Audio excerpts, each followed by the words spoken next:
I don't like that I'm making this video. I really enjoy talking about things I love and why I love them. I did not love Yakuza Like a Dragon. I actually pretty well despise it, and I would like you to hear my arguments and rationale for the next few minutes or so. So, what is this game exactly?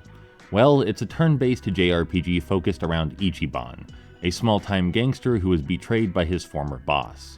It's his job to find out why and to become a real hero through the power of friendship. Nothing wrong so far. I didn't actually mind the switch to turn-based combat as much as I thought I would either. Yes, I prefer beat-em-ups, but the turn-based style is symbolic of Ichiban's perspective on the world, making the decision feel less arbitrary. Unfortunately, that is the last good thing I have to say about this experience. The biggest problems are intertwined in an incredible mess, so dissecting them is difficult, but I'll do my best. Most noticeably, the cutscenes are just plain insufferable for many reasons. I love JRPGs, I've played them since I was a kid, and I think they excellently capture the scope and characterization of true adventure better than almost any other genre. But of course, that's dependent on them having good writing and engaging gameplay. The promise of JRPGs is that the writing will be worth the massive scope. Like a Dragon breaks that promise, and breaks it hard. The cutscenes are massive and never-ending, which may seem like reason enough to complain, sure, but it'd be fine if there was any thoughtful dialogue or world building in them. When I watch the mega-long cutscenes in Metal Gear Solid or Xenosaga, they're thrilling, because they bring up compelling philosophical and psychological concepts. The characters have a real gravitas, subtleties to their behaviors, and I can safely turn my brain on full blast while analyzing those.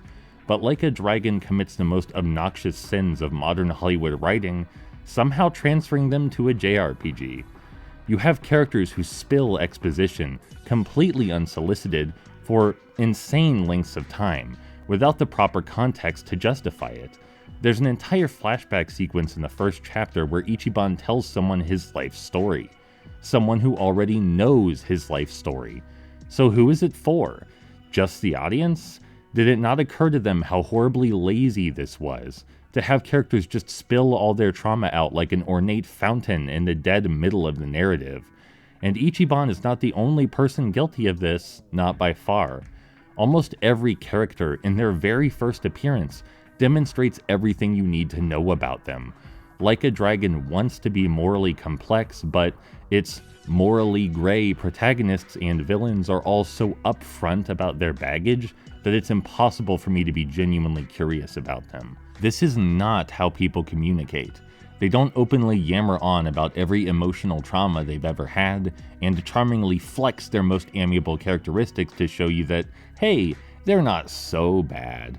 God forbid the audience have to put any effort into dismantling subtext, verbal cues, facial expressions, or anything resembling real-world person-to-person communication. Anything of the sort has been completely removed from this game to ensure it's as smooth as possible and you never have to think about anything. There's nothing beyond the surface level here. It's not even like the story and characters themselves are the issue. It's this style of writing, where the consumer gets beaten over the head with repetitive, spoon-fed information. I hate it actively makes me depressed, and it slows down the narrative's pace to an agonizing crawl. For context, the inciting incident occurs around 2 hours into the game, after a deluge of miserably self-indulgent cinemas which demand your attention but give you nothing of value in return. And even after that, you only get into the real gameplay shortly after the 3-hour mark. The gameplay to cutscene ratio is insane, and even when you do play the thing, it's incredibly uninspired. Your playable characters move around the environment in real time, sure, but you don't actually control their spacing. They go where they want on their own, which means that accounting for things like distance, range, proximity to weaponry, and many other factors are beyond your direct control. To make dirt even dirtier, the enemy AI is seemingly brain dead. They use skills at entirely inappropriate times or otherwise repeat the same actions in combat over and over, leaving the player with little strategy to consider. And sure, maybe it gets better later, but how long am I supposed to wait before the game lets me think? before it lets me use my critical brain meats to do something, anything, besides cry out desperately for stimulation. The earlier Yakuza games weren't like this. In the original Yakuza, you were in genuinely challenging, engaging battles before the 30-minute mark, and just after an hour in, you were in your first proper level. The story also moved at a much more sensible pace, and the character dialogue was far less awkward. The cinematography, too, was more dynamic and impactful. But even if we compare Like a Dragon to other JRPGs, it's one of the worst the genre has to offer in terms of pacing alone. In the original Final Fantasy, you could fight Garland in the first 3 minutes if you wanted. But even if we go with a fairer comparison, like the infamously railroady FF13, it also lets you dig into the mechanics far, far sooner. Like a Dragon feels focus tested to a fault. It may ensure the widest player retention, sure, but there's nothing for me here. AAA development consistently squeezes everything I love out of my favorite genres, poops on it, and lights the poop on fire for good measure. I have so many more notes here, but unlike Like a Dragon, I refuse to endlessly repeat myself.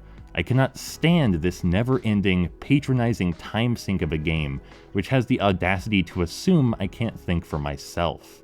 I have nothing of value to show for my 5 hours of play, not one iota of enjoyment. Other JRPGs make me want to spend time with them, but Like a Dragon just feels entitled to that time.